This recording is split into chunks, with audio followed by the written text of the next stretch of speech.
then when I started raising my voice that I don't have corona, the nurse was like, respect yourself. And then I was like, no, tell me what's going on. Like, I don't have anything. I told you guys that I just didn't eat much. So they called the security of the general hospital.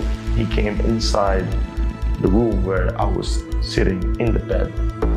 The security grabbed me from my clothes, dragged me to the floor.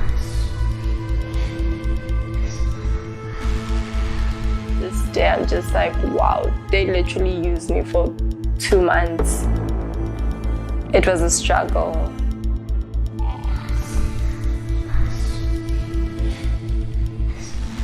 And that's when his boot was in my face, his hand was in my face.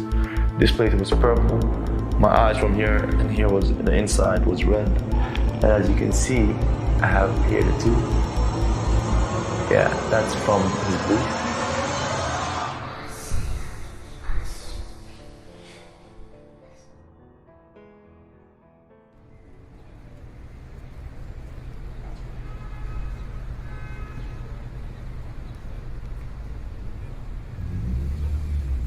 The northern part of Cyprus can be described as a cultural melting pot. A walk through the old city of Nicosia would reveal an assortment of landmarks and historic monuments that show an eclectic fusion of cultures throughout the years. This island has been a place where cultures, civilization, societies, and people mix, resulting in a unique island and land that few other places on Earth can match. But above all, it is the diversity of the modern-day community that brings past and present together towards a better and more inclusive future. This is due in no small part to the presence of international students from all over the globe. The last 10 years have seen a steady growth in the international student community in the northern part of Cyprus. The significant economic and cultural contribution of thousands of individuals from over 100 countries cannot be overlooked. The cross-pollination of cultures and ideas creates a better society. As such, the island has been presented with a golden opportunity to take advantage of its diversity. It is time for us to join hands and work together towards making much-needed changes while respecting all races and ethnicities. After all, we are all humans, every one of us with the capacity to touch the world and leave it a better place than we found it. So what is your story?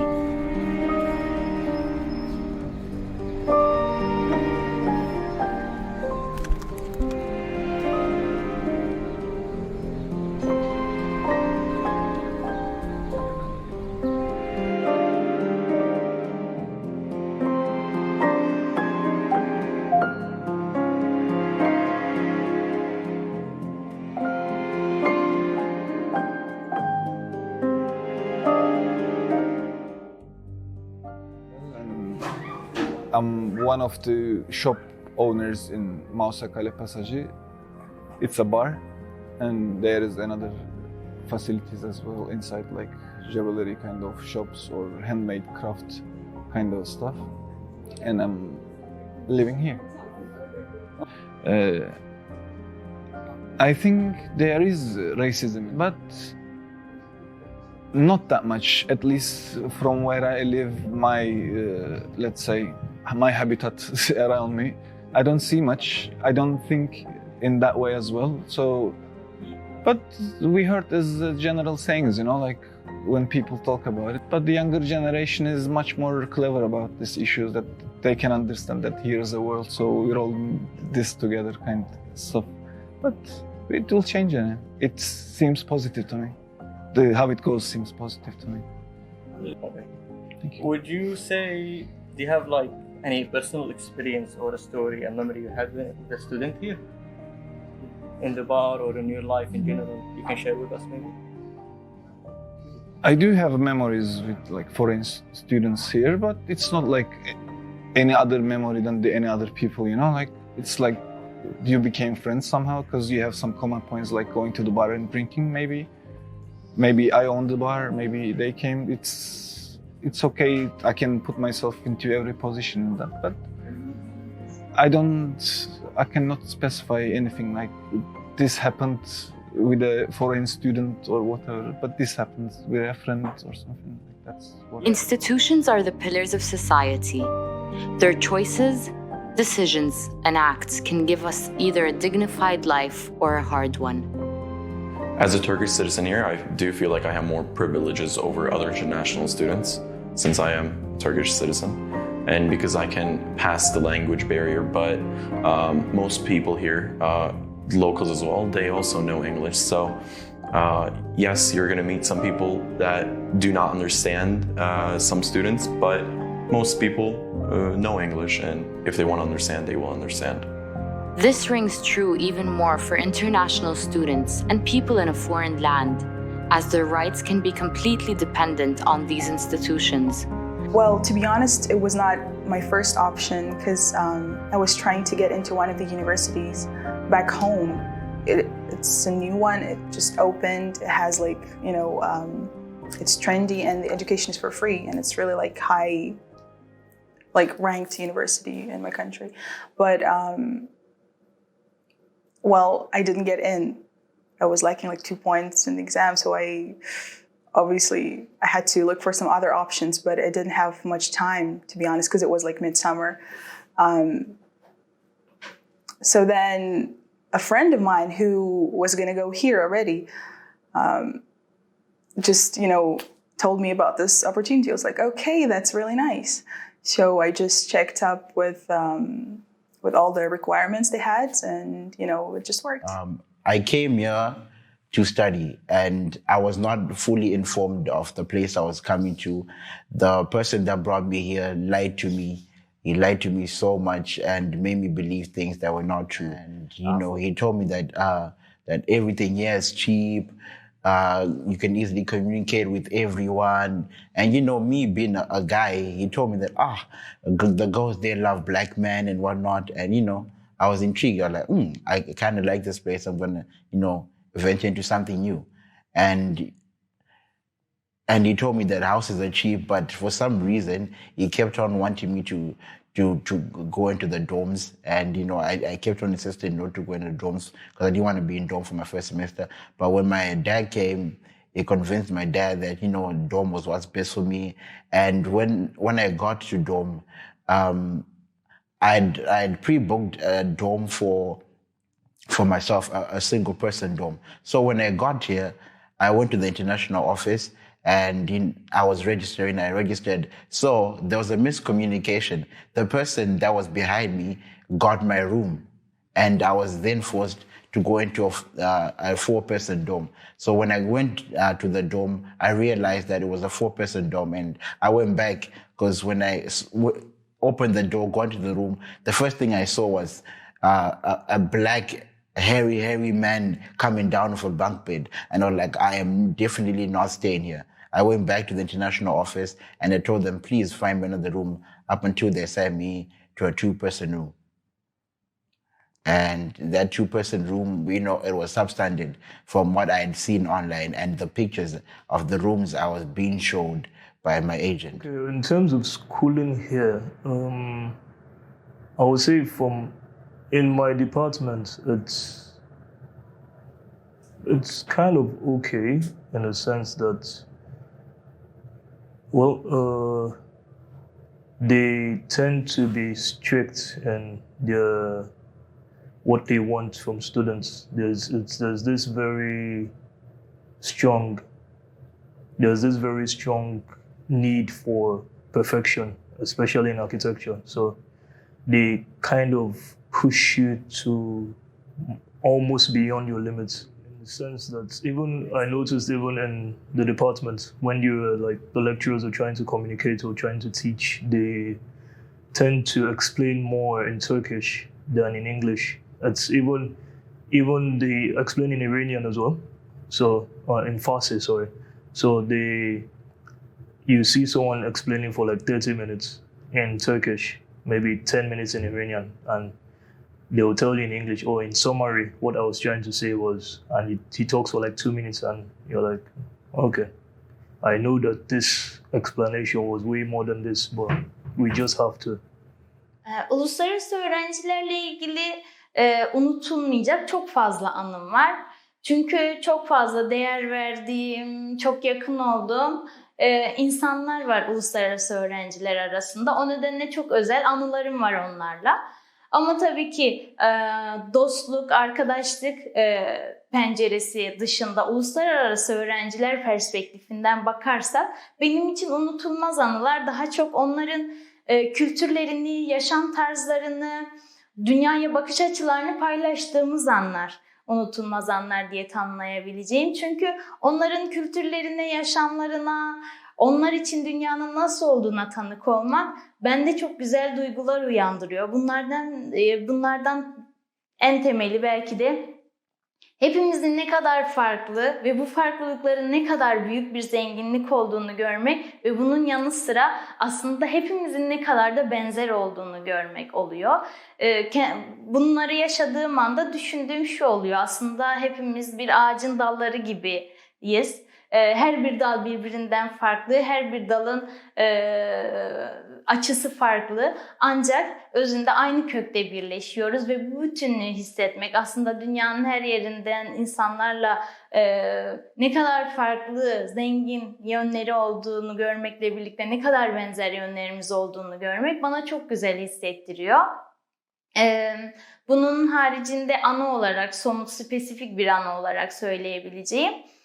Burada ben her zaman otostop çeken herhangi birisini gördüğümde ki özellikle yabancı olduğunu fark edersem alıyorum. Yabancı olduğunu fark edersem alma nedenim de diğer insanların almayacağını bildiğim için alıyorum. Çünkü bu konuda sürekli de uyarılıyorum genelde çevremdekiler tarafından. İşte aman sakın Afrikalı birisini alma, sakın Pakistanlı alma, sakın filancalı alma, sakın yabancı arabana alma, başına ne geleceği belli olmaz. Ya arabana uyuşturucu bırakırlarsa, ya işte sana saldırmaya çalışırlarsa, bir şeyini çalarlarsa gibi çok fazla önyargıyla karşılaşıyorum. Ve bu önyargılar aslında o maalesef adamızdaki ayrımcılığın ve ırkçılığın, ötekileştirmenin göstergesi diye düşünüyorum. Bir keresinde bir arkadaşımla araçta giderken yine yol kenarında geleneksel giysili bir öğrenciyi gördük. Ben tabii hemen durdum almak için. Sanıyorum Pakistanlı bir öğrenciydi. Durdum almak için ve arkadaşım ciddi şekilde tepki gösterdi. Alma, ya bize bir şey yaparsa, arka koltuktan ya bize herhangi bir şeyde bulunursa ne yaparız gibi bir tedirginlik yaşadı arkadaşım ve ben şimdiye kadar hiçbir şekilde hiçbir sorun yaşamadığını söyledim. Yolumuza devam ettik. Lefkoşa'nın girişinde galeriyanın oralarda, terminalin yakınlarında aracı durdurmamı istedi. Durdurduğumuzda kendisinin bir yere kadar gidip geleceğini söyledi ve indi arabadan. Orada beklerken yine o ön yargılarla arkadaşım gidelim, işte ne olacak belli değil, belki yanında birilerini getirecek, belki bize bir şey yapacaklar, neden bizi bekletiyor gibi tedirginlikler yaşadı. Ve ben hiçbir şekilde tedirgin olmaması gerektiği konusunda onu uyardım. Bekledik bir süre ve sonra arkadaş geri döndü elinde 2 tane dondurmayla birlikte ve bize ne kadar minnettar olduğunu, teşekkür etmek istediğini göstermek için, dondurma almak için arabayı durdurduğunu ve market bulmak için koşturup durduğunu söyledi. Eklemek istediğim şeylerden birisi de şu ki geçtiğimiz aylarda bir televizyon programına denk gelmiştim. Bu programda üniversite öğrenci birlikleri temsilcilerinden birisi davet edilmişti ve katılımcı bir Türktü. Ve o öğrenciye sizce adada ırkçılık var mı, yabancı öğrencilere yönelik ırkçılık yapılıyor mu gibi bir soru sorulmuştu. Ve öğrenci de tabii ki kendi deneyimlerinden hareketle hayır ben hiç böyle bir şeye şahit olmadım demişti. Benim söylemek istediğim konu şu ki burada ciddi anlamda büyük bir uluslararası öğrenciler nüfusu var ve adadaki öğrenci kitlesi göz önünde bulundurulduğunda ciddi bir kitleye karşılık geliyor bu öğrenciler. Ve öğrencilerle, eğer bu yabancı öğrencilerle ilgili koşullar tartışılacaksa yine o öğrencilerin muhatap olarak görülmesi gerektiğini düşünüyorum. Adadaki pek çok üniversite öğrenci birliklerindeki temsilcilerin çoğu Türk. Belki bu dil sorunuyla da ilgilidir. Yabancı öğrencilerin herkesin İngilizce bilmemesiyle de ilgili olabilir, yabancı öğrencilerle iletişim kurma sıkıntısından dolayı. Ancak eğer onlarla ilgili bir konu konuşulacaksa, onların sorunları, problemleriyle ilgili bir konu konuşulacaksa, yabancı öğrencilerin adadaki koşullarının ne olduğuyla ilgili bir konu konuşulacaksa yine o öğrencilerin muhatap alınması gerektiğini düşünüyorum. O öğrencilerden dinlenilmesi gerektiğini düşünüyorum. Bir şeyleri değiştirmenin de bu şekilde mümkün olduğunu düşünüyorum. Therefore, it is up to institutions to uphold human rights and equality among all, which will uplift everyone in society and create utopias, or to instead slack off on their duties or even pursue their own interests, which when done, the consequences can be quite severe. Öğrenim müfettiş olarak çalışmaktayım. Milli Eğitim ve Kültür Bakanlığı bünyesinde. 1967 Baf doğumluyum. 74'ten sonra kuzeye geldik. Burada yaşıyoruz. Esas ailem, anne babam, herkes Kıbrıs doğumlu ve büyüme. Şu an burada uluslararası öğrencilerin burslarıyla ilgilenmekteyim. Bu öğrencilerin işte 200 tanesinin burslarına vermekle yükümlüyüm. Onların işte varsa sorunlar, onlarla uğraşıyorum. Şu anki görevim bu. Uluslararası öğrenciler. Bir de dairemizin dış ilişkiler şube amirliğini yapmaktayım. Yani ben de öyle bir şey arzu ederim. Çocuklar keşke hepsi çalışabilse. Herkes part-time bir iş bulup en azından okul harcına veya cep harçlıklarına katkı koyabilse. Ama küçücük bir ülkeyiz ve iş imkanları çok sınırlı. Yani bir öğrencinin de iş yaparken öğrenciye yakışan bir işte çalışması lazım. İşte bir ofis işi olabilir, bir restoran, kafeterya işi olabilir. Yani inşaat bir öğrenci için uygun bir iş değildir. Bugün bir sanayi bölgesinde yapılacak iş bir öğrenci için uygun iş değildir. Çünkü orada performans gün boyu devam ettiği için öğrenci çok yoruluyor. Yurduna veya evine döndüğü zaman ders çalışması, derslerine adapte olması, iyi puan alabilmesi biraz imkansızlaşıyor. Dolayısıyla ben hep öğrencinin hafif işlerde part-time çalışması taraftarıyım ki gündelik ihtiyaçlarını karşılayabilsin. Ama dediğim gibi küçük bir ülkeyiz ve yani hep bütün öğrencilere de bu imkanı verme şansımız yok. Sınırlıyız. Sonuçta benim de yurt dışında okuyan bir kızım var ve az buçuk yabancı bir ülkede okuyabilmenin ne demek olduğunu iyi bilirim. Az buçuk hissedebiliyorum yani bir öğrencinin yabancı bir toplum içerisinde yaşamasının nasıl sıkıntılar yaratabileceğini. Buradaki öğrenciler için şöyle bir şey söyleyebilirim. Yol boyunca hep işe gidip gelirken bir sürü öğrencinin otostop yaptığını görüyorum ve bu bana acı veriyor. Yani bu adaya getirilmiş olduğumuz öğrenciler toplu taşımacılık olmadığı için, düzgün bir çalışan toplu taşımacılık olmadığı için yollarda perişan oluyorlar. Otostop yapıyorlar. Öbür taraftan çoğu uluslararası öğrencimin bana gelip yaptığı şikayetlerin içerisinde ev kiraları veya sözleşmelerle ilgili sıkıntılar var. Genellikle öğrencilerimiz işte kontratları yaparken ev sahibinin belirlediği bütün kurallara uymakla yükümlü oluyorlar. Bu da hiç hoş olmuyor. Dolayısıyla bir ortak yol bulup bu sözleşmeleri yaparlarken o kurallar çerçevesinde sözleşme yapıp öğrencinin mağdur edilmeyeceği makul rakamlarla kiraların verilmesi gerektiği kanaatindeyim. Bir diğeri dediğim gibi taşımacılık. Orada gerçekten sorun var. Bir de yabancı uyruklu öğrencilerimizin kendi kişisel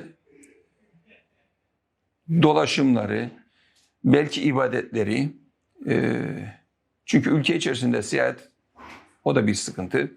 Turistik yerlere, tarihi yerlere giderken mutlaka araba kiralamak zorunda kalıyorlar. Otobüs taşımacılığı bir deniz kenarına yok. Bir öğrenci deniz kenarına gidecekse kesinlikle ya arkadaşının arabasıyla veya bir kiralık arabayla gitmek zorunda kalıyor. Bu da bir sorun oluyor tabii onlar için. Bu tür sosyal aktiviteler için bilmiyorum, okulları hafta sonları belki otobüs seferleri düzenleyebilir. Veya toplu taşımacılık sunan şirketlerle bir anlaşma sağlanıp öğrencileri hafta sonları bu tip yerlere, deniz kenarına, bir otelin havuzuna belki taşıyacak servislerin olması makul olabilir diye düşünüyorum. Yani öğrencilerimizin diğer türlü yaşayabileceği sıkıntılar işte restoranda, kafelerde, marketlerde veya diğer bulundukları mekandaki sorunlar zaten sadece onlara mahsus sorun değildir. Onları ben de yaşıyorum gittiğim yerlerde. Bir restoran bana da çok fahiş bir rakam çıkarabilir hesabımı. O zaman ben de tartışıyorum restoran sahibiyle. Taksi şoförü belki bana da pahalı bir fiyat verebilir. Ben de çoğu zaman taksi şoförüyle tartışıyorum. Yani bu genel sorunlar hepimizi içine alan sorunlardır. Ama özellikle öğrenciler için dediğim gibi okul ve sosyal aktivitelere taşımacılık, ev kiraları, kiraların standart bir prosedüre oturtulmaması, bunları ciddi sorun olarak görüyorum. Öncelikle öğrencilere gelmeden önce tavsiyem burada tanıdıkları öğrenciler vasıtasıyla bilgi alıp gelsinler. Acenteler çok da güvenilir yerler değildir. Çünkü acente öğrencinin sırtından para kazanan şahıslardır. Çok sağlıklı olmayan bilgiler vererek bu öğrenci bir şekilde buraya getirip komisyonunu almaya çalışırlar. Dolayısıyla burada olan öğrenciden bilgi alırlarsa buradaki işleyişin ne olduğunu, öğrencinin gelirken en az ne kadar parayla gelmesi gerektiğini, buradaki yaşam şartlarının ne kadar pahalı veya ucuz olduğunu oradan ölçüp biçip tartması gerektiğini düşünüyorum. Aksi takdirde sadece internet üzerinden paylaşılan bilgiler veya acentelerin verdiği bilgilerle yola çıkıp buraya gelirlerse işte örneklerini yaşadığımız çocuklar vardır buraya burs programına başvururken. Kendi hikayelerini anlatırlar. Derler ki işte beni filan acente getirdi, buraya bıraktı. Bana dedi ki part-time iş bulacağım. Hem çalışıp hem okuyacağım ama maalesef geldiğim zaman ne iş bulabildim, ne okulumu finanse edecek herhangi bir para getirdim. Dolayısıyla şu an sokaktayım veya caminin gösterdiği bir odada kalmaktayım. Bunlar da hoş şeyler değildir. Yani öğrencinin bir şekilde buraya getirtilip mağdur edilmesi hoş değildir. Gerekiyorsa üniversitenin danışmanlarıyla veya international ofisiyle bağlantı kurup buraya gelsinler ve gerçekten sağlıklı bilgi elde edip gelsinler. Aksi takdirde kulaktan dolma sadece bir acentenin lafıyla yola çıkar gelirlerse işte ve ondan sonra caminin göstereceği bir odada kalmak zorunda kalırlar.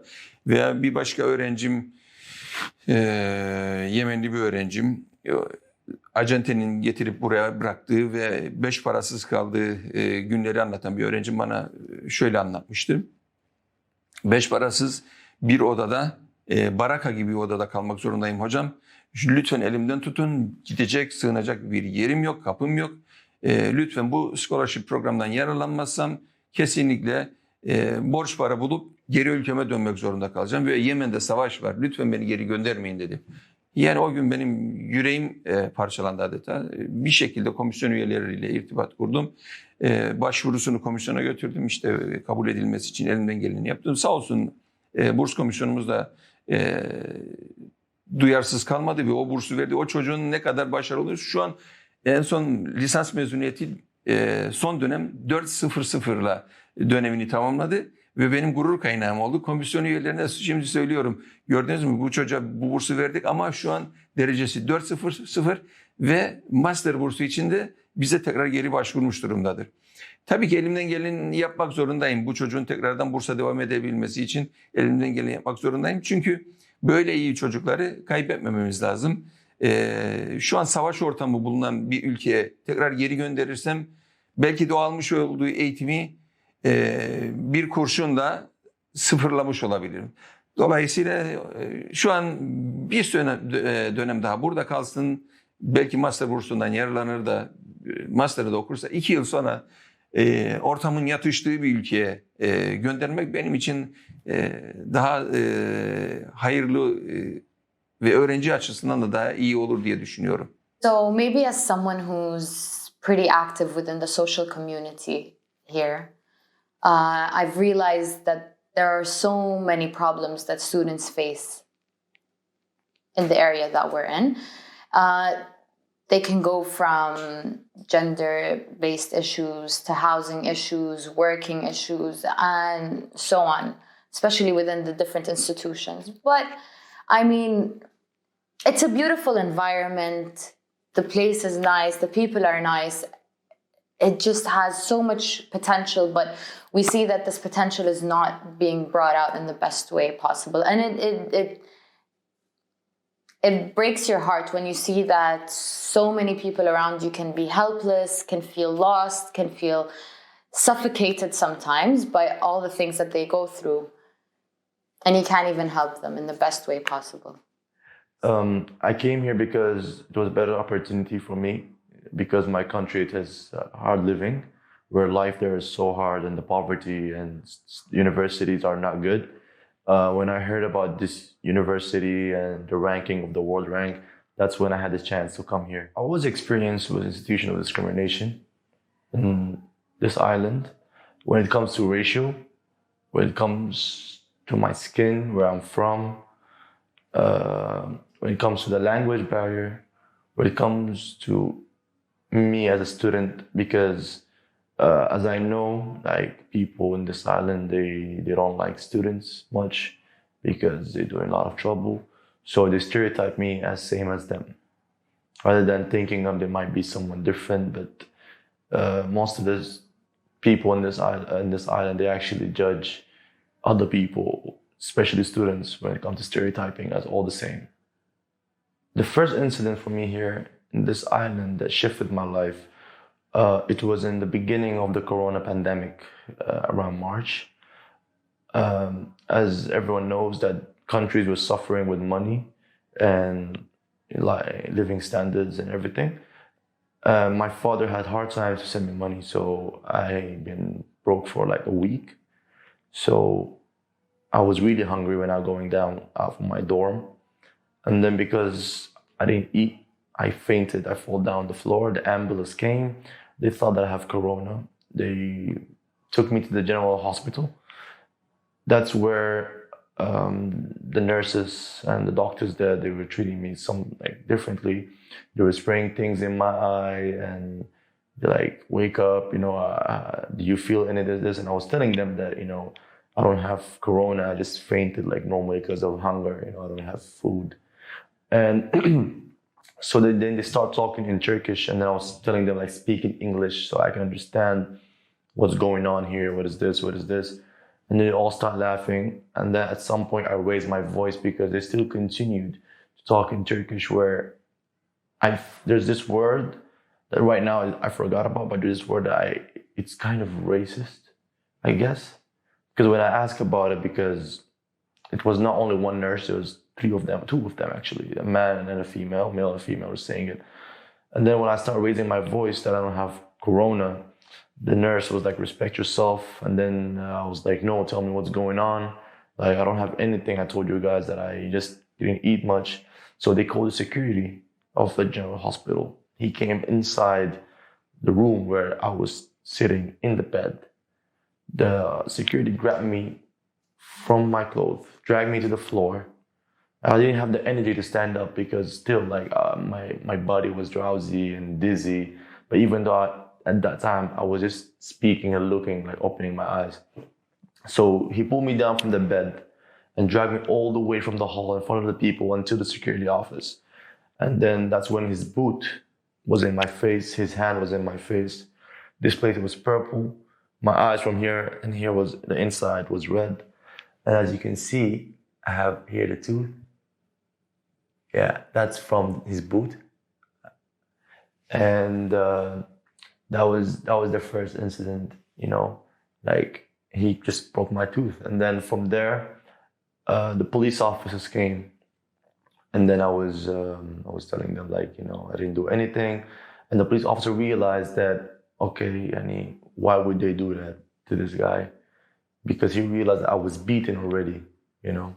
When I went to the police station, I just sit there for like 10 minutes. The officer came. I think he felt like kind of a sympathy towards me. Give me coffee, this, and then he's like telling me, I'm sorry, it's okay, it happens. And then he drive me back to the dorm. And I thought that I'm gonna have a court. And then I was telling them, like, I wanna raise a complaint about this. And he's like, don't worry, I will do it, and this, and this. Like, all right, okay. And then when he dropped me back to the dorm, I was stressed for like 2 months. I thought that I'm gonna have a court. And then I realized that the case didn't even reach the police station. They just buried it because they already knew that they did much trouble. And I don't know how I'm gonna get this back, but you know, that's why I joined VOIS, so I can have my rights. My second incident, you know, as the first incident and second, both of them are police brutality or let's say injustice. But the second one is more of the police brutality because that's where I felt like I'm a criminal for something I didn't do. I have a friend of mine who passed away in this island, and the funeral, after the funeral, it's called janaza. I don't know how to say it in English, but it's where the friends come, the family comes, if there's family, they all come, and then they just, you know, they read the Bible or the Quran, they pray for him. So I went there, the police came, they brought in, they have a search warrant. I wasn't the only guy there who was a guest. So they searched the rooms. One of the owners of that apartment, they had stuff with them. And that's where all of us, we became part of it. And then from there, I was dragged in this problem, even though I was telling them that I have nothing to do with it. They put me in the police station, in the prison of the police station for 7 days, where the first 4 days, it was 24 hours, where the room is like 2 times 2, like it's my height. You know, it was really small and narrow, you know, like it's the one that makes you go crazy. I stayed there for like the 7 days. The first 4 days was 24 hours lockdown. I can't even go use the bathroom. The food was terrible. I was treated like a criminal, you know. And then from there, I went to the court. That's when I realized that I'm criminal for something that I didn't do. They sent me to the prison where I stayed there also for 7 days. That was the most terrible thing, you know, when you go to prison for something you didn't do. You know, you're just wearing the prison clothes and you're sleeping in prison, eating the prison food. And this incident actually affected me personally and my family. They don't see me as the way I used to be. You know, things changed. They don't become the same with me anymore. And this incident actually changed me and made me more of like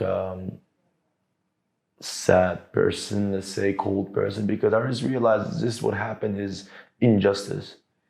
Just realized that because I was telling them, even the guy who owns the apartment, there's like a 3+1, all of them 3, they said in the court, the first day at court, that I was a guest. And the things belong to this guy, and the guy who had this thing that belongs to him, he said it, that this is mine, they have nothing to do with it. I thought that was like, you know, okay, alhamdulillah, things will be better, I will go out. They were like, okay, there's another court. And then I stayed in the police station again, like 7 days. These 7 days I went to court 2 times, which was the first day and the last day. So the last day, that's when I went, and the judge gave me probation. They sent me to jail until I paid the bail. And then because of the corona pandemic, you know, it was really hard for my parents to send the money. So I stayed, like, rather than staying for like 2 days, 3 days, I stayed there for 7 days. It was a terrible experience. You're wearing prison clothes for something you didn't do. Even though the guys who know that they're wrong, they said it in the court that I'm a guest, that I have nothing to do with this. It's all recorded there, but, you know, alhamdulillah. Not everyone is as lucky as you are, and you really should be aware of what socially happens around you. You need to understand what people go through. You need to put yourself in their shoes sometimes, and you need to understand that this world is a very dark place, but you really have to find the light in it.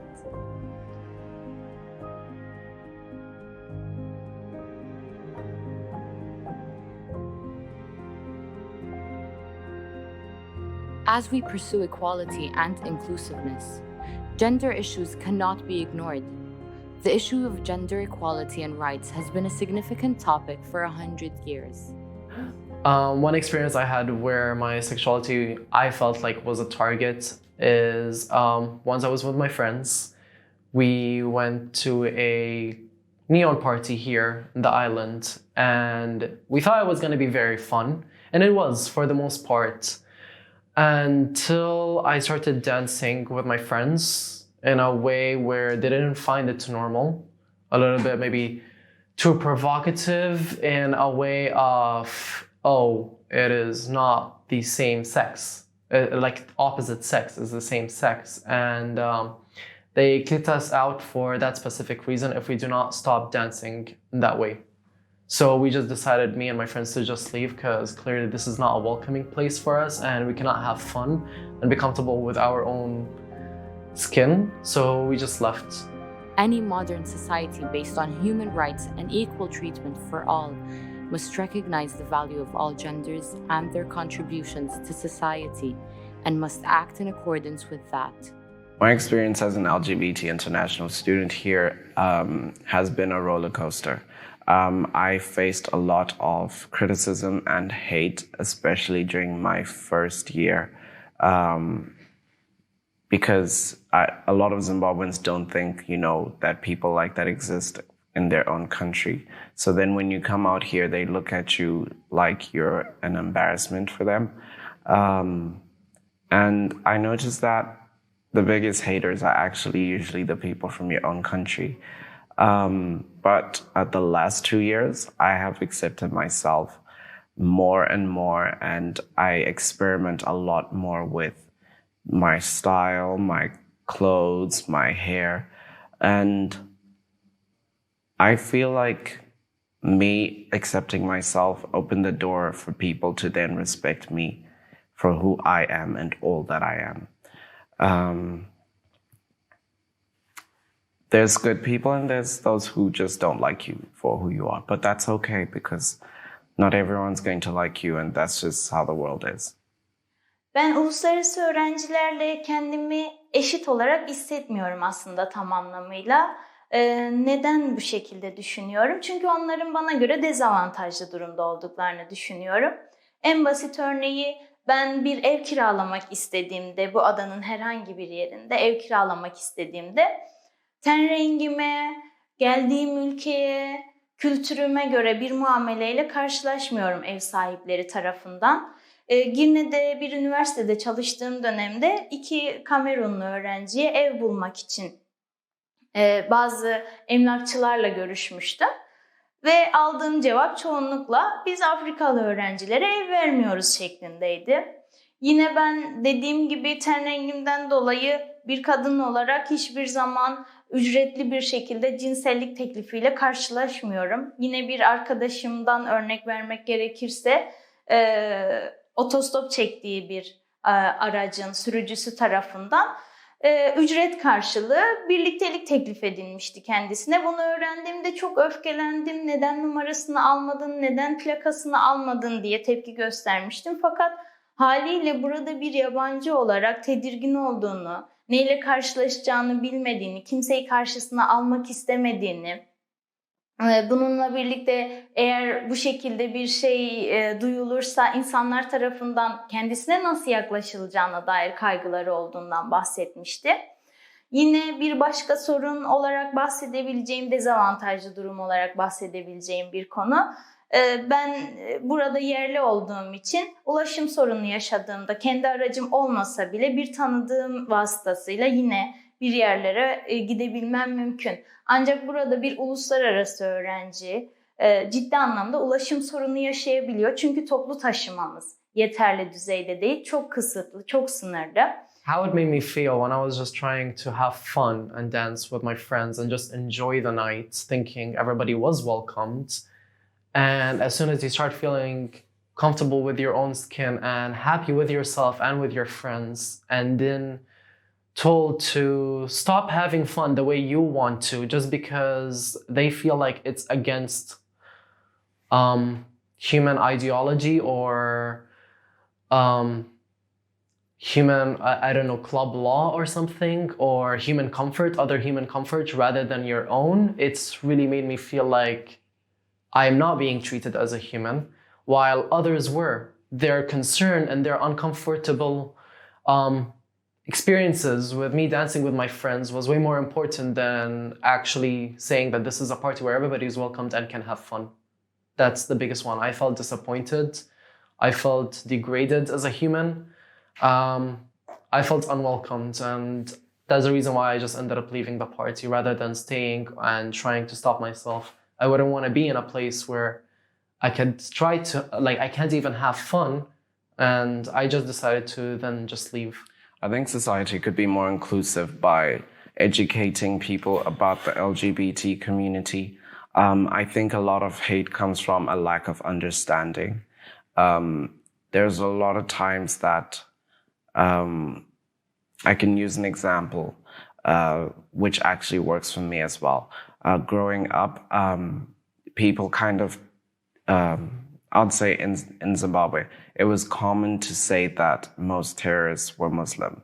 And I think it was a lack of understanding because I made a lot of Muslim friends here, and I think they were some of the most amazing people.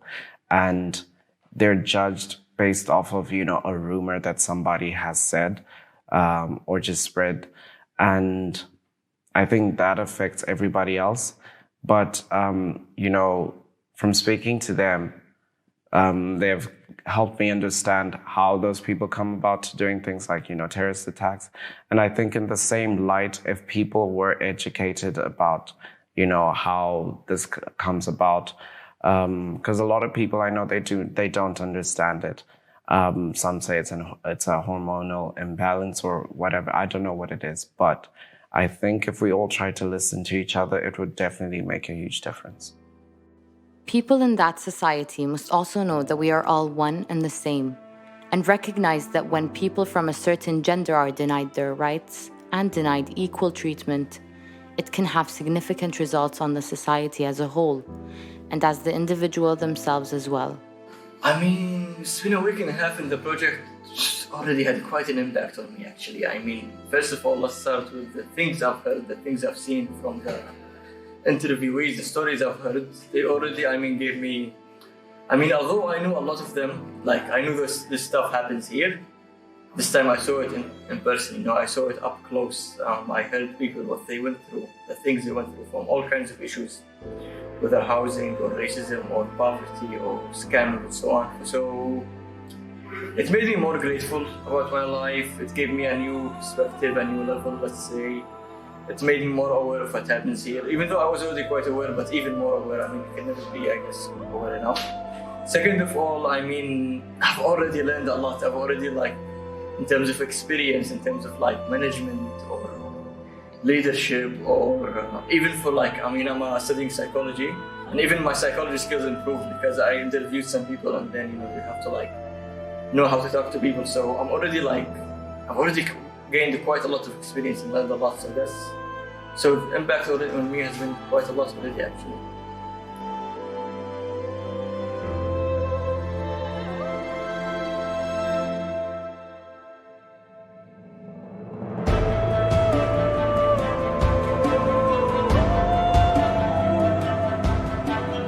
Well, I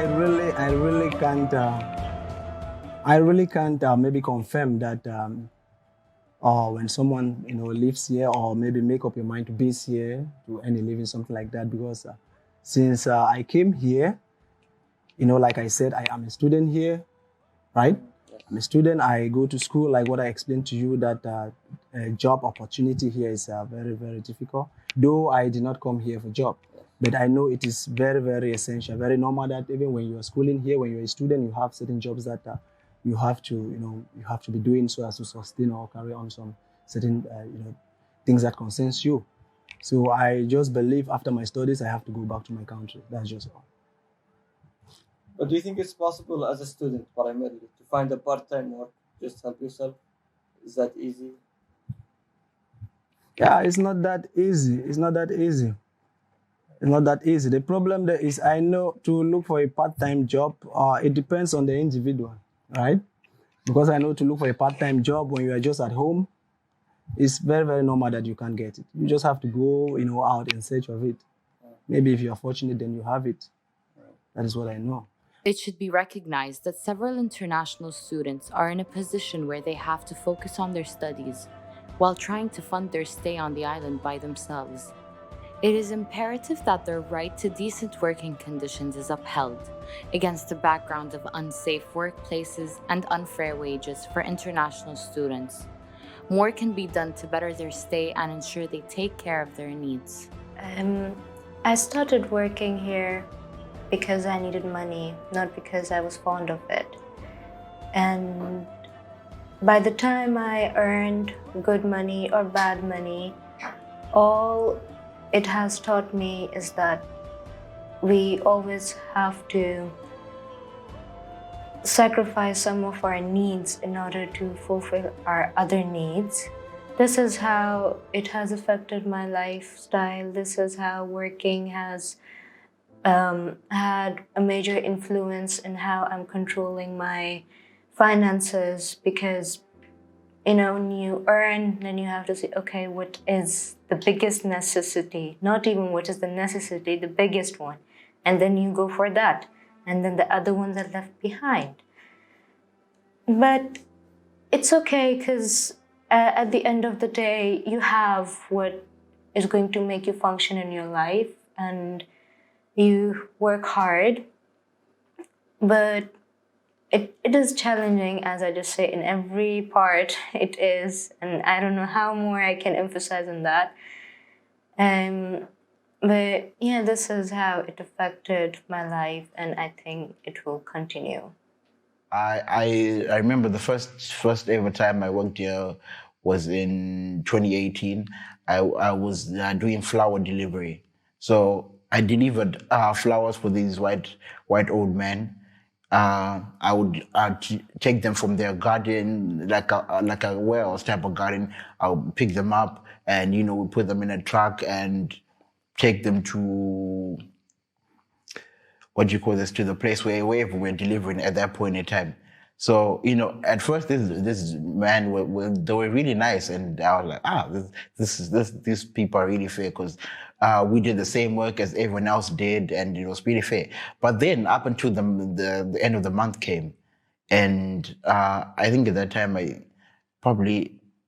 that's when we got paid, because he paid us more, and he paid us all at once. So when I realized that all the people that are Turkish are getting 500 lira more than everyone else is getting, because I think I was the only black person working there, and everyone else most of them are Turkish. I'm the only person black who's getting 500 less than everyone, and I do as the same work as they do, and I found that not fair. And I tried complaining, but they're like, if you don't like it, my friend, just leave. I've worked here, and it was very challenging. So I used to work for 12 to 13 hours a day, and mind you, the hours were not fixed. So there were some days where I'd work longer, and that made it very challenging. And when I went there, they told me I was doing a certain job, and I ended up doing a lot of other things besides the specific thing I was there to do. I was told I was going to do. So that made it very challenging, because, I went there with the mindset that I'm going to be a waitress, I'm going to be doing this part. And when I got there, I was doing multiple things. Now I had to go to the kitchen, make the coffee. I don't know if usually back in my country, if you a waitress, you don't go behind bars to make the coffee and all of that. You're a waitress in front. So yeah, it was different. I had to make the coffee. While I'm making the coffee, I had to attend to my customers. While attending to my customers, I would have to go to the kitchen to get something. which was just it was a lot of work on me, and I was doing all of this alone. Yeah. Ever since I came here, yes, I've been working. I had my first job in my very first semester, and from that time till now, I have worked in several places under several conditions. And working here for a student part-time is hard, of course, because they have to manage their school and manage their work, and they are in a bubble where they have to excel at both tasks that are running at the same time. It is hard, but I think that every student should work part-time. That is the only way, in my opinion, that they can learn what real life is and how hard and challenging it can be. So it got to a point where I just couldn't deal with all the disrespect that was happening there, the mistreating. So I gave them a 2 weeks notice to tell them that I couldn't work there anymore. I thought I was being nice by telling them that, but the owner didn't take it lightly. He got mad. He told me, "You'll make sure I don't get a job in this place." And I was like, wow, that is not nice of you to say. But anyways, it is what it is. So the next time I went back to work, I found 4 new workers, 4 new waitresses. So I was a waitress. I found 4 new waitresses. And I think that got to me because first of all, they were a different race from me. I was black, they were white. So that was number one. I was just like, wow, okay. I can't say anything about this. So I went ahead and I asked one of my co-workers. I was like, why are there so many new faces here? And she was like, it's because you said you were going to quit. So they decided to get new workers. And for me, it was just also all of this time they've been taking advantage of me because I've literally been doing the work they're doing by myself alone, and they never said anything. I told them multiple times that it was a lot of work. Mind you, at some point, these people used to take me home. At some point, I started hitchhiking back home. It wasn't easy because you get into so many strange people's cars, and it's quite scary sometimes because, you're so tired from work. You've been there for 13 hours. You just want to get home. You can't even walk anymore. So you just go with it. I just found it so unfair. I felt used. The fact that they were 4 workers doing exactly the same work I was doing, mind you, the place wasn't even as full as before. It wasn't as busy as it was before when I started working. So I think that just got to me. I think that actually pushed me to want to leave the place even more. I didn't even think twice now before leaving the place and giving it another try because I just felt like, so now if I tell them I want to stay, they will tell these 4 workers to leave because they're aware that the same amount they're paying me alone, now they have to double 4 times it by 4 to pay other people. If they can save the 3, why not hire me? Don't know if that makes sense, but I think that just up to this day, I'm just like, wow, they literally used me for 2 months. It was a struggle. Finding a job here, especially for international students, is not quite easy because wherever the international student, for me, when I went to look for a job, they would just ask me if I speak Turkish. And before I could just say that yes or no, they would just say that, okay, fine, we'll just call you. And some places they would just not even hear you and they would let you go like that. It is hard for international students because, they have to face the biggest challenge, that is language barrier. But now that I have worked here, I think it is not really the language barrier. It just depends on who they want to hire. And when they see somebody from not this place, they would, of course, have some ideas of not giving them the chance. We realized one day when we were going home that there was this lady that was, I think she was from Kazakhstan or something like that. She was complaining on the bus, like she was really pissed, like she had a hard day and the work was so hard. And it was funny because the whole bus laughed because they knew that all she was doing all day was serving tea. So someone just asked playfully, like, why are you complaining? Like, you're getting $8.50 for just serving tea. We are getting $8.50 for tending to the horses or walking at the beach or walking in the swimming pool. And she was like, $8.50? No, she's not getting $8.50. She's getting $1,500. And the whole bus gasped, like, $1,500, are you sure? And she was like, yeah, that's what she was being paid. Even the receptionist is getting 3,000 tele. And we were really mad. So we went to the owner, and the owner was like, no, it's not possible, it's a lie. That he really wants to know the person who's lied about the price to him. And we were like, no, don't worry. I just told him that if he wasn't going to increase the salary to $1,500, then I wasn't going to work. So that was the day I stopped working in the hotel. Sometimes you don't get paid. Sometimes you're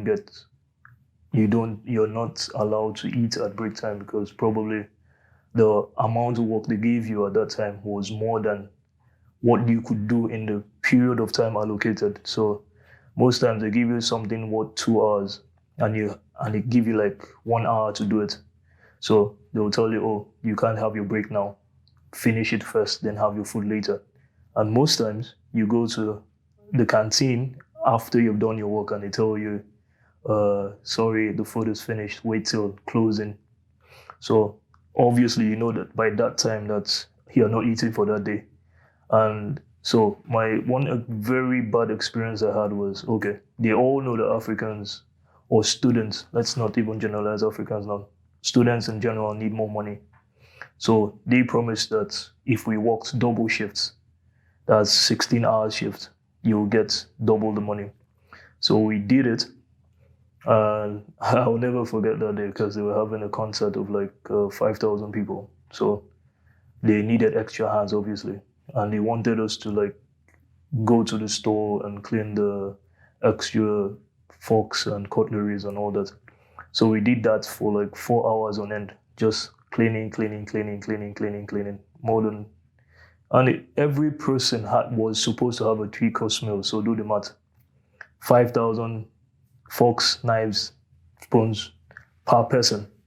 So imagine doing that kind of work, and at the end of the day, after 16 hours, you go home and they tell you, oh, sorry, at the moment we can only pay you for 8 hours. Come back the next day. And they literally keep stretching it until you're forced to forget about your money, because at the end of the day, all the people you asked pretend like they didn't know what you were talking about. Everybody suddenly has memory loss. نعم، نوعا ما سعيد في وجودي هون. يعني لو ما كنت سعيد ما بضل الفترة هاي كلها. أنا كنت طالب وخلصت دراستي وحاولت إني ألاقي شغل إلي هون بسبب حبي وسعادتي للبلد اللي أنا فيها هون. الناس نوعا ما محبين، متعاونين، متقبلين للآخر، للأجانب. ما بحكي إنه ما في يعني تمييز أو نوع من العنصرية، بس يعني مقارنة في البلاد الأخرى هون البلد مريحة يعني، والأجنبي بيعيش بسلام، ما في أي حدا ممكن يتعدى عليه. البلد آمنة بشكل عام سواء لأهل البلد نفسها أو للأجانب. ما في سرقات، ما في عنف، ما في اعتداء على الآخرين. في نوع من الحرية، كل إنسان بيعيش حياته هون بالطريقة اللي بيحبها. الحرية هون مجالها يعني بتوقع إنه من أكثر البلاد في العالم اللي هون الإنسان بيقدر يعيش في حريته الكاملة، ما في أي قيود، سواء من ناحية إيجابية أو حتى من ناحية سلبية. وهذا سلاح ذو حدين، ممكن الإنسان هون ينحرف بسهولة، وبنفس الوقت لو هو عنده الرادع الداخلي هو ممكن يعيش بكل يعني الأمور اللي هو بيشوفها إنه لازم يطبقها في حياته. ما في حدا بيعترض عليه، ما في حدا بيفرض عليه أي شيء. يعني بتقدر هون تعيش كمسلم، كمسيحي، كأي ديانة، تقدر تصلي، تقدر تروح على الجامع، بنفس الوقت تقدر تروح في أي وقت على الخمارة مثلا، تقدر تشرب، تقدر تتعاطى مخدرات، تقدر تعمل شو ما بدك في هاي البلد. ما في أي رقيب عليك غير نفسك. بنفس الطريقة الحياة هون مناسبة للطالب، برضو مناسبة لحياة العائلة. أنا بعد ما قضيت تقريبا 5 سنين ونص أو 6 سنين في حياتي كطالب هون خلينا نحكي عزابي من غير عائلة، في هاي الفترة شفت إنه مناسب جدا إنه الإنسان هون يبني عائلة من كل النواحي. بناء على ذلك اتجهت إني أنا خطبت وتجوزت وزوجتي أجت لهون.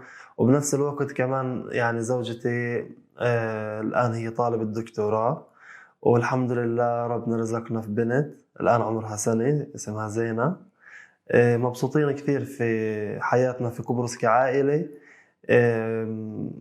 يعني لقينا مثلا الحضانة لبنتي كانت كثير يعني تعاملهم معها ممتاز. احتضنوها من وهي يعني بعمر صغير جدا، كانوا بيعوضوا مكان الأم والأب، لأنه زوجتي هي طالبة في الجامعة وأنا بشتغل، فهم عوضوا مكاننا وسهلوا علينا من كل النواحي. يعني من وقت الولادة، المستشفى، دكتور، كل الأمور ميسرة وموجودة. ربما بس لو بدنا نحكي عن عوائق، هو بس العائق المالي. لو أنت معك بتقدر يعني توفر لنفسك المال الكافي، ما بتحتاج أي شيء في هاي البلد. كل شيء موجود ومتوفر بسهولة. يعني من وقت الولادة للآن عمرها سنة بنتي، وكعائلة أنا وزوجتي كمان كل شيء يعني ميسر ومسهل، والحياة آمنة، وبتوقع أنها حياة مناسبة لبناء عائلة هون. يعني ما في حدا بتدخل بحدا، الإنسان بعيش بسعادة في بيته زي ما هو بده يعني. بالنسبة للحقوق العمال هون موجود، يعني في إجباري إنه كل مشغل كمثلا بالنسبة لي كمطعم إجباري إني أنا أدفع تأمين لكل عامل عندي في المطعم شهريا تقريبا 1000 ليرة بالشهر. هاي بتضمن له حقوقه في المستقبل، وبنفس الوقت في تأمين صحي إجباري لكل عامل. نوعا ما مقارنة في وضع البلد هون ممتاز حقوق العامل، يعني مكفولة أحسن من كثير دول متقدمة ومعترف فيها أكثر من هون. برأيي إنه العامل منصف يعني في البلد هون، بس ربما المشغل يواجه مشاكل في هذا الصدد. يعني المشغل بصير التزاماته كبيرة، مع العلم إنه الدخل محدود. يعني السوق هو سوق طلاب، أسعار الوجبات هي محدودة، التزامات كثيرة لصاحب العمل. لما ينزاد عليها الحقوق العامل، وبنفس الوقت العامل بده حقوق وبده إيجار برضه يعني كويس، يعني بالنسبة له يكون كافي، فبصير ثقل على المشغل صاحب العمل. صراحة أنا للمرحلة اللي وصلت فيها مريت بمراحل كثير صعبة وتحديات. الحياة الطالب هون مش سهل إنه يشتغل، حتى لو اشتغل شغله ما بيكفيه كامل. يعني إذا ما في حد كأهل مسؤولين عنه بيصرفوا عليه بيساعدوا، ما في أي طالب في هاي البلد بيقدر إنه يشتغل ويوفر لنفسه السكن والمصروف وقسط الجامعة. لأنه يعني يا دوب الطالب لما يشتغل هون يوفر السكن، ما بيكفي لقسط الجامعة أو لمصروف ولا للمجموع. أنا مريت في مراحل متعددة. يعني بلشت أنا أول ما أشتغل أخفف شوي عن أهلي، كانوا يبعثوا لي أهلي ويساعدوني في القسط مثلا، كنت أوفر سكني ومصروفي. بعد هيك تطورت في الشغل لحد ما صرت أنا صاحب عمل. يعني بطلت بحاجة لحدا يعينني من أهلي، أو يعني صار في عندي اكتفاء ذاتي. ولكن برأيي الدخل هون في البلد يعني غير منصف بالنسبة للدولار، لأنه لو رحت تدفع إيجار بيت بدك تدفعه في الدولار، لو بدك تدفع للجامعة كطالب تدفع في الدولار، لما بدك تشتغل بتاخد إيجارك في الليرة. ويعني الريت تبع الدولار على الليرة غير يعني منصف نهائيا. صار في البلد جدا رخيصة. هذا من منظور صاحب مطعم. قبل ما أكون أنا صاحب مطعم، يعني كنت طالب، كنت أحكي إنه على إيش مثلا هاي السندويش حق 12 ليرة، على إيش هاي الوجبة 40 ليرة، إنه ليش؟ بس لما أنت تصير صاحب العمل وتشوف عن قرب التكاليف والمصروفات، تعرف إنه لا، يعني لسه رخيصة. يعني اللي أنا كنت أحكي عنها غالي، هي بنظر صاحب العمل هي وجبة خسرانة. يعني بس الواحد مثلا بيمسك سندويشته بيحسب شو كلفت هاي السندويشة، خبزة وشوية دجاج وهيك، بس في مصروفات تانية كثيرة أكبر من الدجاج والخبزة. في إيجار عمال، في كهرباء، وفي مي، وفي إنترنت، وفي ضريبة، وفي كثير شغلات. حتى لما أنت كصاحب عمل تقعد تكتبها وتحسبها بتنسى أشياء منها. مصروفات كبيرة كثير جدا يعني، والزبون صعب يشعر فيها. بس برأيي هون لو نقارن الأسعار في هاي البلد مع البلاد الأخرى، جدا الأسعار طلابية ومناسبة ورخيصة، وهي أحيانا كثير بتكون ظالمة لصاحب العمل، خاصة المطاعم. ولو يعني نعمل إحصائية على المطاعم هون بنلاقي إنه كثير مطاعم بتسكر وكثير مطاعم بتخسر بسبب إنه الأسعار غير مناسبة للمصروفات، أسعار منخفضة، في يعني حد بسبب إنه الزبائن هم طلاب وما يعني ما بقدر يرفع الأسعار. Do you think you have rights? Do you know what they are? Do you think they're respected by your boss? Come again? Do you have rights as a worker? So do you think you're being treated well at your job? Is your boss respecting you, treating you like an equal human being? Yeah, that is one of the problem that we are facing here. Like some of us are the students who are doing part-time jobs, we don't really have equal rights. Yeah, you know, there is this complaint that people usually give, and not only me. You know, like some of my friends who are also students here, they always complain about that also, that we don't have equal rights here. And I'm talking depending on what I have also experienced here. There's no equal right. Like there is this, you know, when working with these people, there is people do complain of that they do maltreat people in such a way that they are not supposed to do it, something like that. Like you work for somebody, even the payment is a very difficult task. For them to give you money is a difficult task. So I don't really know. So I don't know if, I don't know. When you're working with the people, they don't take you equal. Yeah. That is what I've noticed. And I just believe it is good to say your mind. Yeah, they don't take you equal. There are some certain aspects that you are being treated. I mean, where certain aspect where you are not supposed to be treated like that. I don't know if it is because we are from our own area, or we are foreigners or something like that. So we are just pleading that we should be equal. Yeah, we are all one. We should be equal.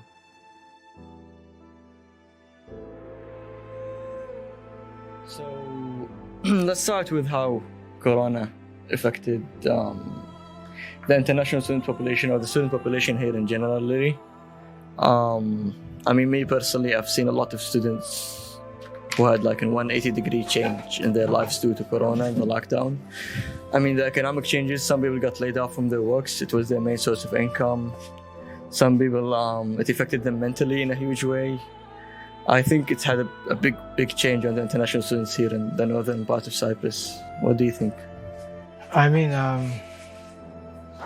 it's no big secret that the coronavirus, this pandemic, and rightly so called the pandemic, has had like a massive effect on the lives of foreign students here in North Cyprus, in the northern part of Cyprus.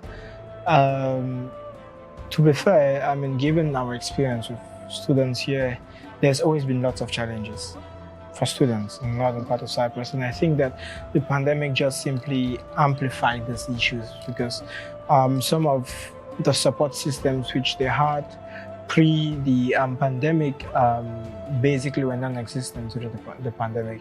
And support systems, self-support systems, for example, like students who could get jobs or jobs here and there, which enabled them to make some money to be able to have a decent life, or at least attempt to have a decent life. With the pandemic, these jobs were lost for many students, and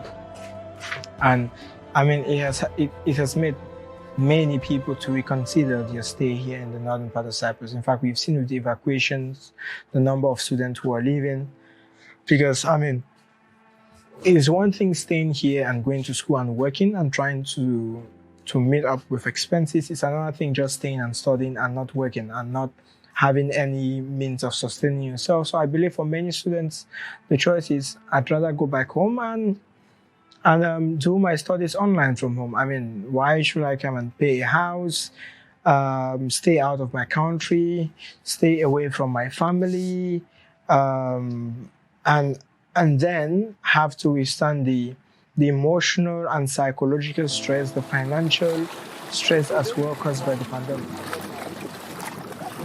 Moving to a new country can exert a serious mental toll on anyone. Feelings of loneliness, culture shock, and anxiety can prove to be daunting. International students need all the help they can get to not succumb to depression. It is our collective duty to pay attention to the mental well-being of every student, seeing to it that there is equal access to mental health resources.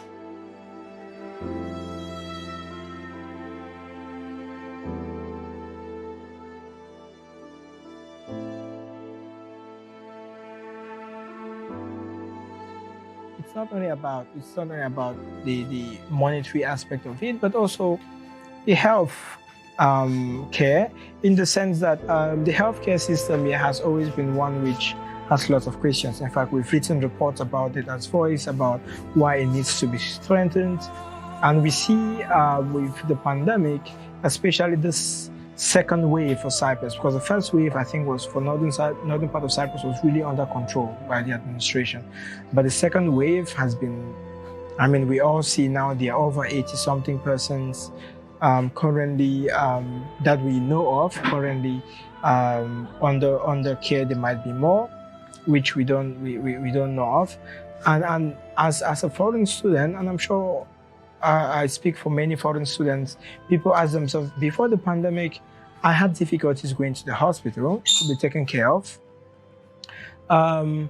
What if I get sick? What if I have the coronavirus? Are the hospitals going to have the capacity to be able to take care of me properly? So there is that aspect as well, which I feel like it's not really been considered especially by the administration, what students think about living here during the pandemic. That's a big question. But no doubt, post the pandemic, if there's ever going to be something post the pandemic, northern part of Cyprus is going to be entirely different from what was before the pandemic and what we are currently facing. It's going to be entirely different because this pandemic has really brought to the forefront many of the challenges students were facing and has really amplified them. And we even see with the recent statements by the mother of this Nigerian student who unfortunately lost his life here.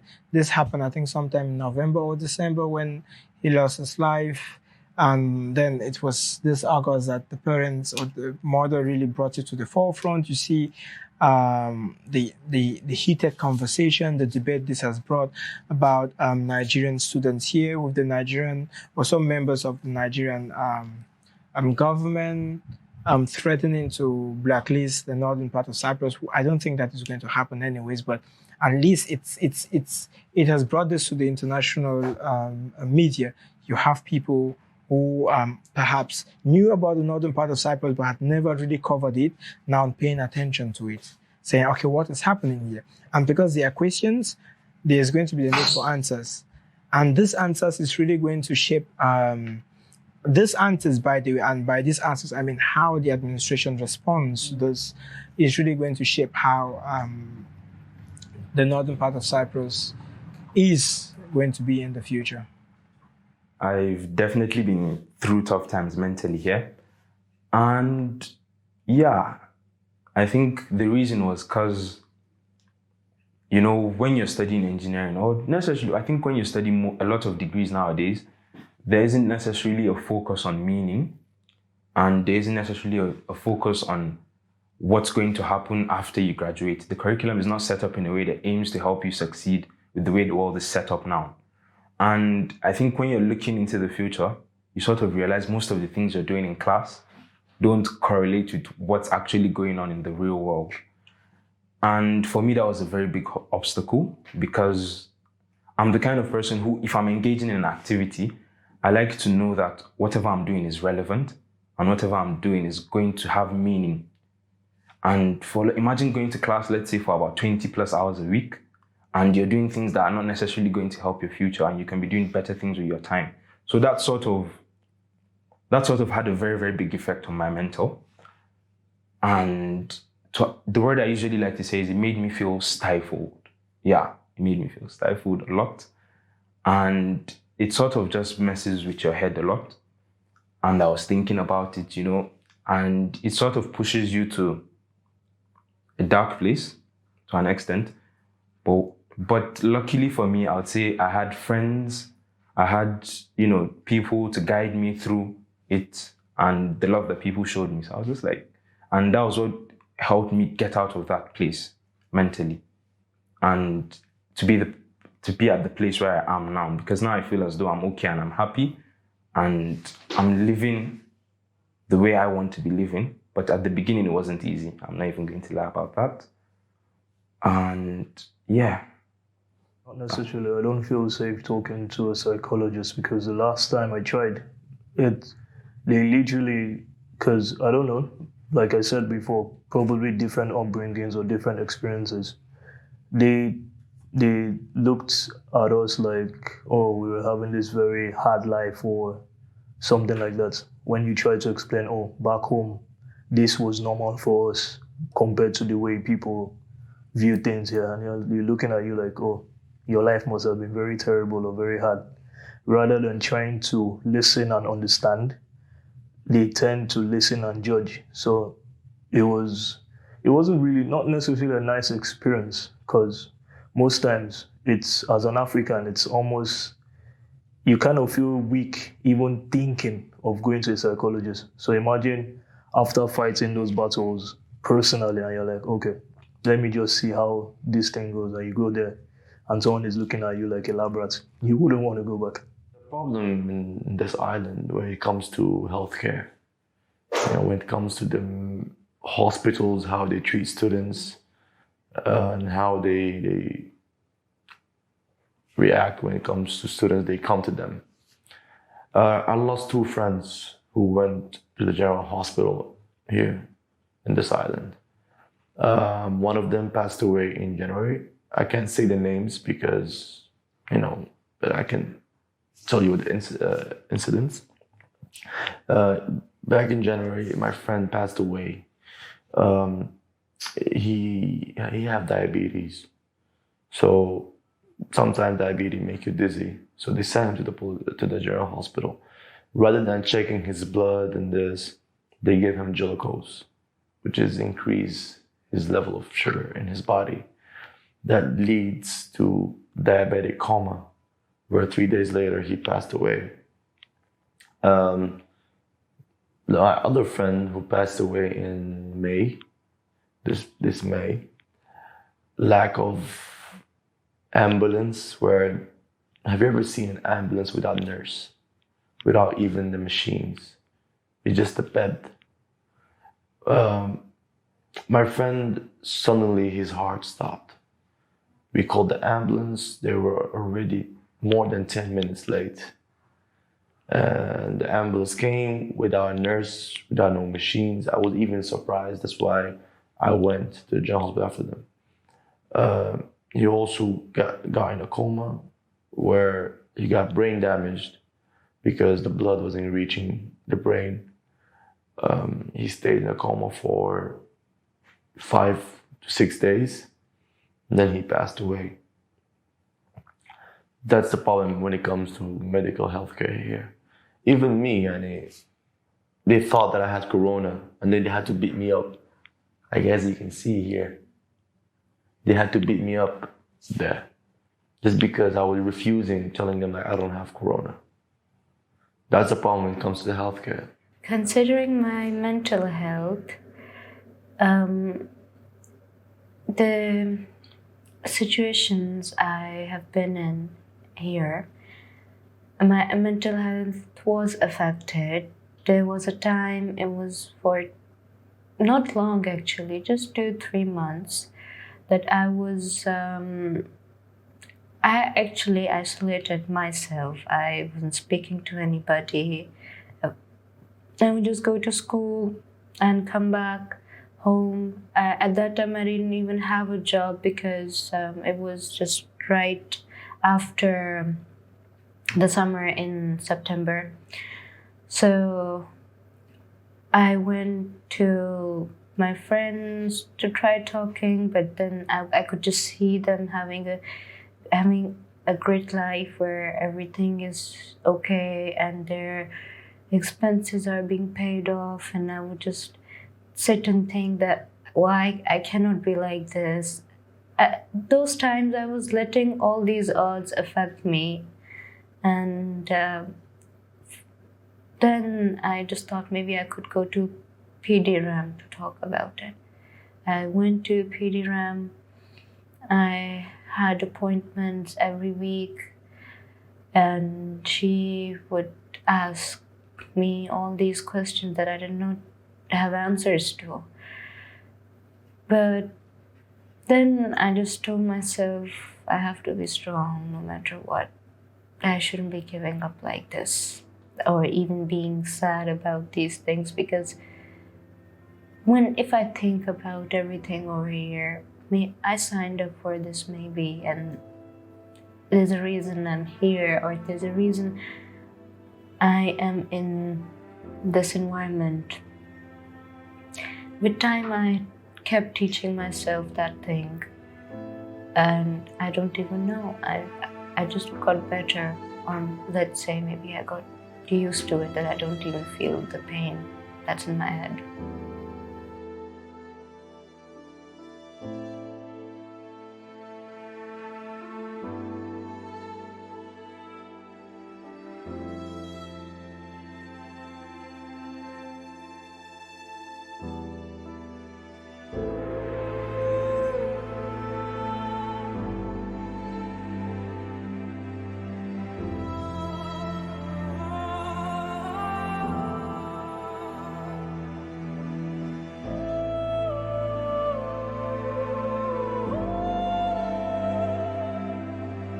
Every human has a right to a roof above their head. No one should be homeless or suffer maltreatment when it comes to housing in today's age and world, yet unfortunately it still happens. In order for a human being to be dignified, they must have a roof over their head, and it must be of good condition. They must be assured that their housing treatment will not depend on their race. Their rights as a tenant must be upheld, and rules and regulations must be put in place on landlords to prevent abuse. Only then can a society claim to be well developed in the housing sector and offer its people a good standard of living.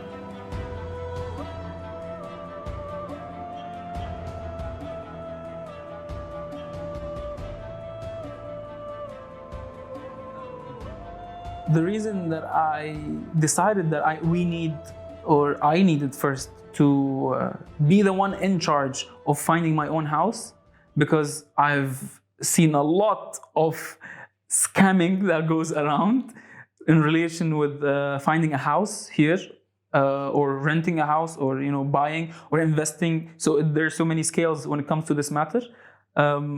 And agents that lie to you, photos that are not like reality. You buy a house and then you pay the deposit. You rent a house and then you pay the deposit, and then everything just breaks loose, right after the agent leaves the building. even though the agent didn't even tell you that there's a commission. So now you need to explain to your parents that you need to pay 2,000 more just because of your agent. And this is not, appropriate.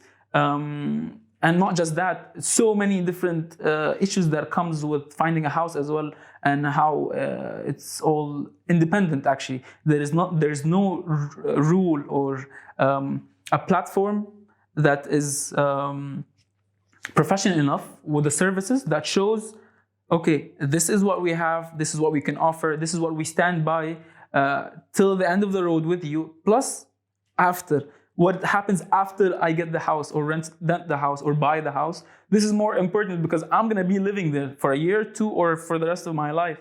So you can't just reach there and just let go, You can't sell me a car but not tell me how to drive it. It's so many different issues. So now that I am in the architectural field, after I graduated as an architect, I realized that, okay, I have a certain level of information, in regards to the environment, space, and buildings, and all that. So I realized to continue into real estate and to offer as much as I can, because that's how I felt it was an issue. Living in dorms, especially when the financial background is not that strong, it can be difficult. I faced housing issues over here mainly because of my financial reasons. The place I was living at, they needed certain amount of money by the certain time, and I couldn't pay it. So I was deprived of my accommodation, which I think could have been avoided if the authority had some understanding about such students.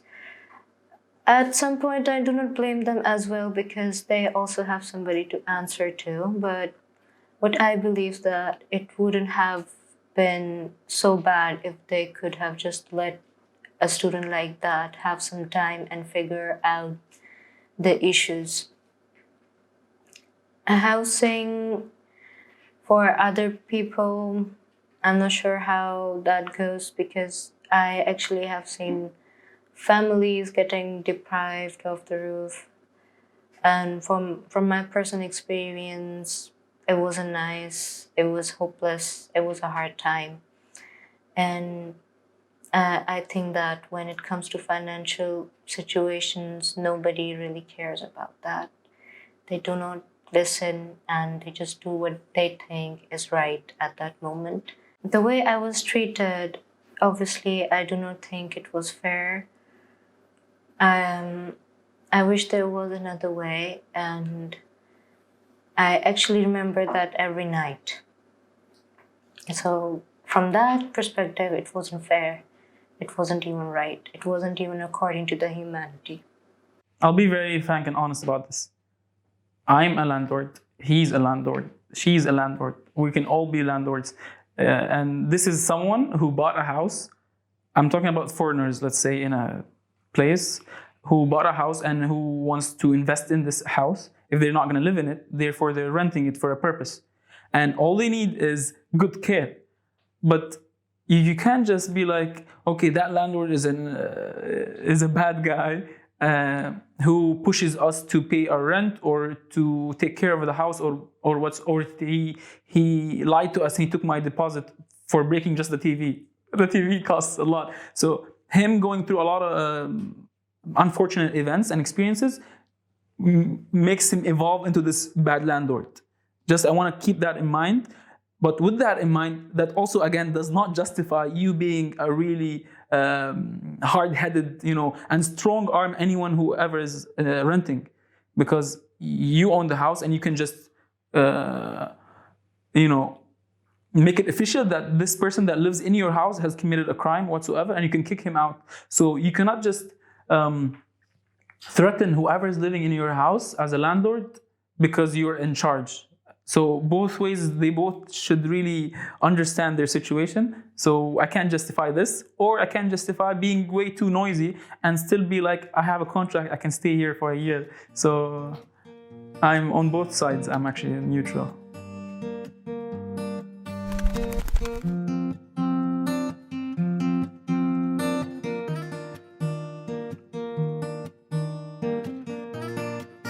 When I think about the northern part of Cyprus, I think about those beautiful beaches.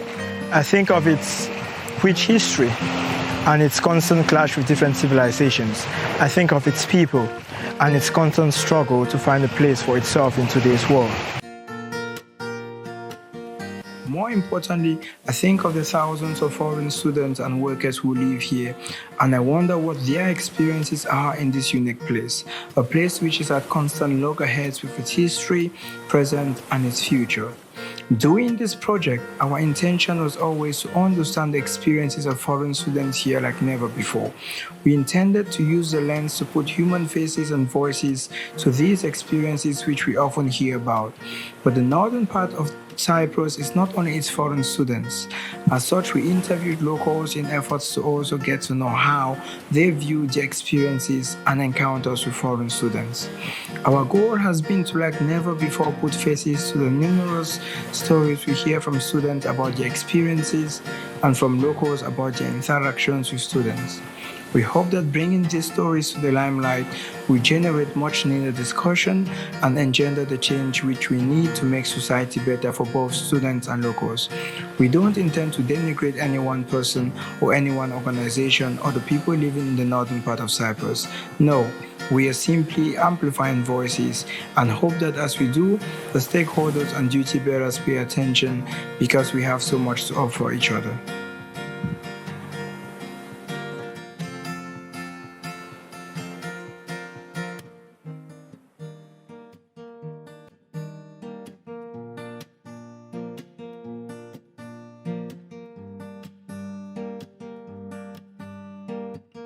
You could give a message to maybe potential students that plan on coming here, what would you say?